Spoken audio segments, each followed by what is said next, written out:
Kayo po ba'y nakakaranas ng palagiang pananakit ng leeg? Ano nga ba ang mga red flags o mga warning signs na kailangan nyong malaman? Pag-usapan po natin yan. Ako po si Nurse Dayan, ang inyong host dito sa Tagalog Health Talks. Ang pananakit po ng leeg, kalimitan, ito ay walang gasinong seryosong dahilan. Ang usual po na sanhi nitong pananakit ng leeg ay kapag masyadong tensed ang ating muscles o yung kalamnan sa ating may leeg. Halimbawa, pagkatapos po ng maraming oras ng pagtatrabaho sa harap ng inyong computer o pangit na posisyon ng inyong leeg kapag kayo po ay natutulog. Yung tipo pong wala itong maayos na suporta or kung kayo po ay isang side sleeper, yung kayo po ay nakatagilid kapag kayo po ay natutulog. Ang psychological stress, ito din po ay pwedeng magresulta sa chronic neck pain or yung pananakit ng leeg for more than 3 months. Ang iba pa pong dahilan ng neck pain or pananakit ng leeg ay dulot ng pagrupok ng mga cartilage at buto natin sa may leeg. Kapag tayo po ay tumatanda na, nagre-resulta po ito sa degenerative na mga kondisyon tulad ng tinatawag nating osteoarthritis. At sa pagdaan po ng mga panahon, syempre po ay paulit-ulit or maraming beses na nating naiigalaw ang ating leeg. Pwede pong magkaroon ng herniated disc dyan sa ating may leeg. Meron din pong mga iba pang non-spinal na medical conditions ang pwedeng magresulta sa neck pain. At ang ilan po sa mga ito ay amang sumusunod. Una, cardiovascular na kondisyon. Halimbawa po ay ang angina or myocardial infarction. Ano nga ba ang pagkakaiba nitong angina at myocardial infarction? Pareho po itong kondisyon na ito na tumutukoy na nagkukulang ang supply ng dugo sa ating puso. Pero ang malaki pong pagkakaiba nila sa angina, nare-relieve pa po ito at wala pa pong nagiging permanent damage sa ating puso. Kapag MI o yung heart attack, nagkakaroon po ng permanenteng damage sa muscles ng ating puso. Ang ikalawang pwedeng dahilan po ng pananakit ng leeg or neck pain ay ang impeksyon tulad po ng meningitis, osteomyelitis or infection sa buto. Ikatlo, malignancy. Kung may nagmetastasize na cancer cells sa cervical spine ng pasyente, kung makikita niyo po dito sa ating picture, ito po yung tinatawag natin na cervical spine. Ang ikaapat, ilang neurologic na kondisyon. Halimbawa ay tension headache. Sa tension headache naman po nagkakaroon ng paninigas or contraction ang ating mga kalamnan sa ating may leeg at ulo. Itong paninigas po ng mga kalamnan or muscle contraction dito sa ating may leeg, ito po ay maaaring resulta ng sobrang stress, depression, head injury or anxiety. At marami pa pong iba. Although marami rin pong pagkakataon na walang malinaw na dahilan kung bakit ang isang tao ay nakakaranas ng pananakit ng kanyang leeg. Mahalaga po na aware tayo sa mga red flags or warning signs na kasabay ng pananakit ng ating leeg. Sapagkat ito pong mga red flags ay ito po yung nagsasuggest na pwedeng may urgent medical needs po kayo na kailangang masolusyonan or magamot para maiwasan ang paglala ng inyong kondisyon. Ang una po sa mga red flags na ito ay kung kayo ay nagkaroon ng recent or kamakailang major neck trauma. Kung kayo po ay nahulog, na-aksidente, or nahit po ng isang bagay ang inyong leeg, ang pananakit po ng leeg nyo ay pwedeng mag-suggest na nagkaroon po kayo ng cervical spine fracture. Number 2, kung kayo po ay nakakaranas ng panghihina at problema sa inyong paglalakad ng maayos, at o problema sa inyong bowel, halimbawa po sa inyong pagdumi or bladder, sa inyong pong pantog or sa pag-ihi. Ito po ay pwedeng mag-suggest naman ng cervical cord compression.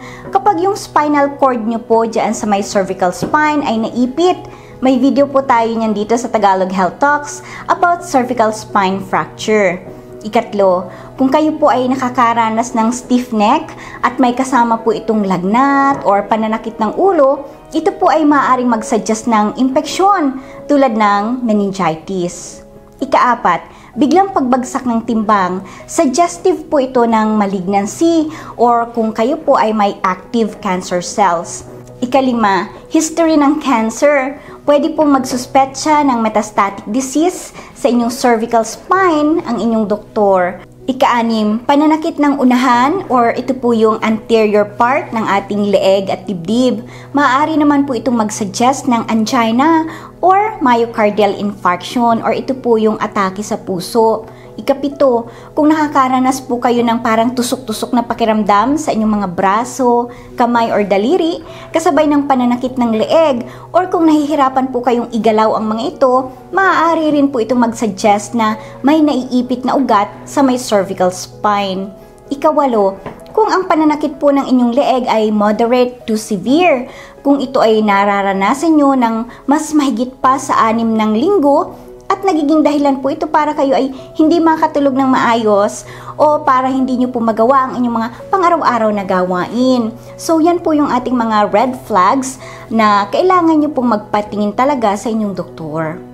Ngayon kung ang inyong pong neck pain or pananakit ng leeg ay nakakapekto na sa inyong pagtulog at sa pang-araw-araw na gawain sa bahay or sa inyong trabaho, magmumungkahi po ang inyong doktor nang sa palagay niya ay angkop na imaging test tulad ng x-ray. Ito po ang usually considered as first-line imaging examination para sa pananakit ng leeg. Pwede rin po siyang mag-suggest ng CT scan or MRI. Depende po sa assessment ng inyong doktor. Ngayon nabanggit po natin itong CT scan at MRI. Ano nga ba ang pagkakaiba ng CT scan at MRI? Ang MRI po, tinitingnan po nito ang mga soft tissues tulad ng mga taba or yung fats, muscles or kalamnan, tendons, ligaments, yung mga ugat natin tulad ng spinal cord at yung maliliit pa pong ugat at ang ating utak. Ang CT scan naman po, ginagamit po ito para makita kung may nabaling buto or yung kung nagkaroon po ng fracture ang pasyente at during emergency diagnosis, halimbawa po sa pagtingin or pag-examine ng ating ugat kung nagkaroon ng stroke ang pasyente. Dahil ito pong CT scan, mas mabilis po itong gawin at usually po mabilis ding lumabas ang resulta nito. Pwede rin pong makita sa pamamagitan ng CT scan kung nagkaroon ng blood clots or pamumuo ng dugo at injury or pinsala sa ating internal organs. At makakatulong din po ang CT scan para sa pag-staging ng tumor or yung pong tinatawag natin na cancer staging. Ang MRI, tumatagal po ito ng around 45 minutes hanggang 1 oras. Samantalang tulad po ng nabanggit natin, ang CT scan ay mas mabilis ito, like around 10 to 30 minutes. May nililikhang malakas na ingay ang MRI at bibigyan po ang pasyente usually ng headphones or earplugs. Mas mahina po ang ingay na mula sa CT scan at although ito po ay may flashing lights na makikita ang pasyente. Sa MRI po parang papasok sa loob ng isang malaking tubo ang pasyente at may ilan ang nakakaranas ng anxiety dahil sa tagal ng panahon na nasa loob sila nitong tubo, itong MRI machine.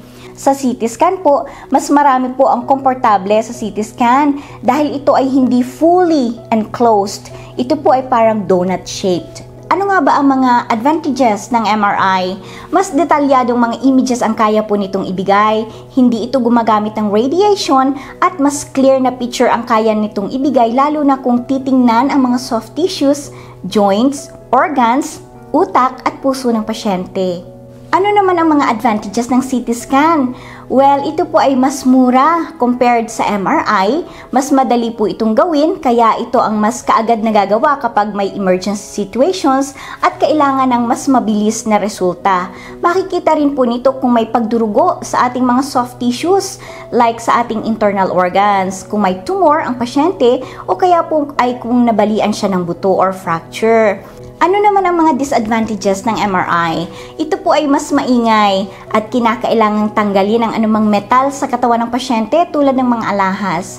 Maaari pong makaapekto sa MRI kung may metal implants ang pasyente. Halimbawa, kung siya po ay sumailalim sa isang artificial hip replacement, kung siya po ay may pacemaker, IUD, metal plates at iba pa. At hindi po ito usually kaaya-aya sa mga taong may claustrophobia. At maaaring makaranas ng allergic reaction ang pasyente mula doon sa contrast dye na ibibigay sa kanya. Ano naman po ang disadvantages or cons ng CT scan? Ito ay gumagamit ng radiation. Although napakaliit lang naman po ang risk ng pasyente na magka-cancer dahil dito. At hindi po inirekomenda ang CT scan sa mga buntis unless ito ay isang emergency. At maaaring makaranas ng allergic reaction din ang pasyente mula doon sa contrast dye na ibibigay sa kanya. Alin nga ba ang mas magandang gawin sa pasyente? Ang MRI or CT scan? Ito po ay actually base sa professional and health assessment ng inyong doktor sa inyong current health na status or kondisyon. At ang kanya pong rekomendasyon ay karaniwang magbabase sa kung anong bahagi ng inyong katawan ang kailangan niyang ma-assess or ma-evaluate at anong medical issue ang palagay niya ay meron kayo or kung ano po ang inyong diagnosis. Halimbawa po, kung ang inyong doktor ay nagsuspect ng fracture sa inyong balakang or hips, well, bukod po sa x-ray at kung kinakailangan ang mas detailed na imaging test, ang CT scan po ang mas better na option. Ngayon, kung kayo naman po ay nagkaroon ng isang motor vehicular accident or MVA at nagsuspect siya ang inyong doktor na baka naapektuhan or napinsala ang inyong spine, maaari pong mas kinakailangan nyo or magsuggest siya na gawin sa inyo ang isang MRI. Pero sa mga emergency na sitwasyon, kalimitan po ay mas inuunang gawin ang CT scan dahil tulad po ng ating nabanggit, ang resulta po ng CT scan ay mas mabilis. Ang inyo din pong iba pang medical na kondisyon ay kanyang isasaalang-alang. Halimbawa, kung kayo ay buntis, mas safe po sa buntis ang MRI kaysa sa CT scan dahil ang CT scan ay gumagamit ng radiation na delikado sa mga sanggol sa sinapupunan ng isang ina. Kung kayo naman po ay may mga metallic na implants or metal sa inyong katawan, ang MRI po ay hindi pwedeng angkop sa inyo.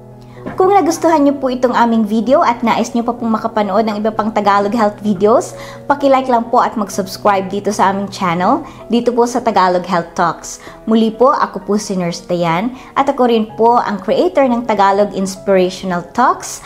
At muli po, maraming salamat po sa inyong panunood.